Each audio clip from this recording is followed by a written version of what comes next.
জীবনে কঠিন সময়ে একটা বড় গুণ হলো ওই সময় একবার পার করতে পারলে সব কিছুই জীবনে সহজ লাগে। আপনি যত ভালো থাকতে চাইবেন ততই বেশি খারাপ সময়গুলো আপনাকে ঘিরে ধরবে। অতিরিক্ত সরলতা আর আবেগী মনোভাব কখনো কখনো নিজের অসহায়তার কারণ হয়। কাপুরুষ আটকায় সৌন্দর্যে, কুমারী আটকায় অর্থে, মানুষ আটকায় মায়ায়, অমানুষ আটকায় স্বার্থে।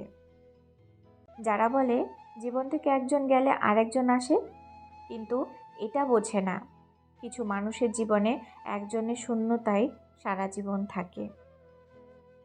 যার কাছে তোমার অভিমানের কোনো মূল্য নেই, তার কাছে অভিমান প্রকাশ করাটা শুধু বেমানানি নয়, লজ্জার, অমর্যাদার আর আত্মসম্মানের।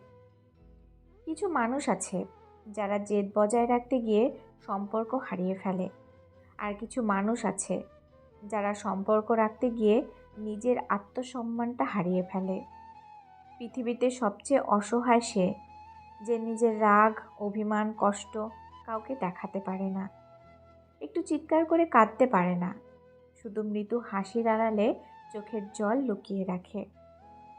জলের দিকে তাকিয়ে থাকলে তুমি কোনো দিন সাগর পাড়ি দিতে পারবে না, তেমনি সুখের আশায় বসে থাকলে কোনো দিন সুখের সাগরে ভাসতে পারবে না। কেউ যদি তোমাকে গুরুত্ব না দেয় তাহলে তাকে এড়িয়ে চলো। এটা তোমার অহংকার নয়, এটা তোমার আত্মসম্মান। পৃথিবীতে এমন কোনো মানুষ নেই যার বুকে এক ফোঁটাও কষ্ট নেই। কেউ প্রকাশ করে চোখের জলে, আর কেউ বয়ে বেড়ায় হাসির ছলে। বর্তমান সমাজে বেঈমান আর স্বার্থপর মানুষেরাই ভালো আছে। জীবনযুদ্ধে হেরে যাচ্ছে শুধু সৎ এবং বিশ্বাসী মানুষগুলোই, যারা নতুন করে কিছু চাওয়ার নেই, কিছু পাওয়ার নেই, কিছু হারাবার নেই, কাউকে কিছু বলবার নেই, কারণ সে শিখে গেছে একা কীভাবে চলতে হয়। পৃথিবীতে সবচেয়ে আপন হলো চোখের জল। সুখের সময় পাশে না থাকলেও দুঃখের সময় ঠিকই পাশে থাকে। তুমি তাকে কতটা ভালোবাসো সেটা তার কল্পনারও ঊর্ধ্বে, শুধু হেরে যায় তার অবহেলার কাছে। উলঙ্গের কোনো পরিচয় নেই, বানিয়ে তোলা কাপড়েই কেউ বা রাজা, কেউ বা ভিখারি।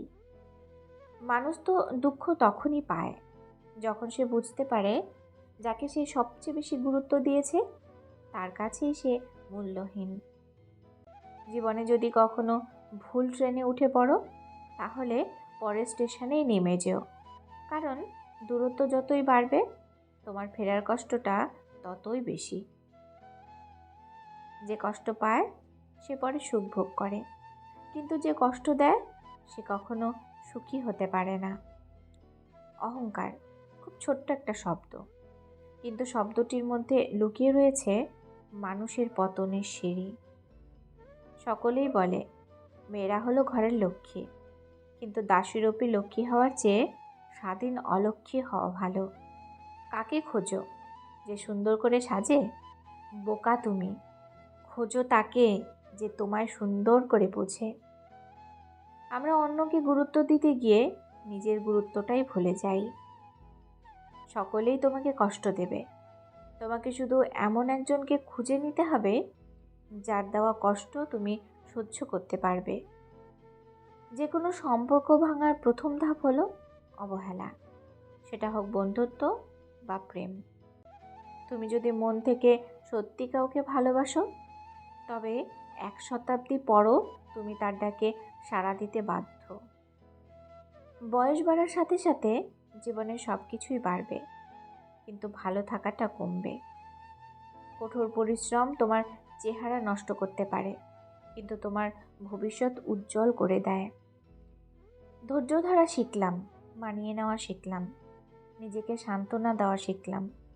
শিখলাম না শুধু মিথ্যা অভিনয় করে মানুষের মন জোগাতে। আমি সঠিক এবং সৎ ছিলাম, এখনও আছি, কিন্তু কাউকে ঠকাইনি। এটা উপলব্ধি করার মধ্যে যে শান্তি ও গর্ব থাকে তা অন্যায়কারী ও প্রতারককারী কখনো উপলব্ধি করতে পারবে না। ভিডিওটি এই পর্যন্তই। যদি ভিডিওটি ভালো লাগে লাইক কমেন্ট করুন। আর চ্যানেলটি সাবস্ক্রাইব করে বেল আইকন বাজিয়ে দিন। ধন্যবাদ।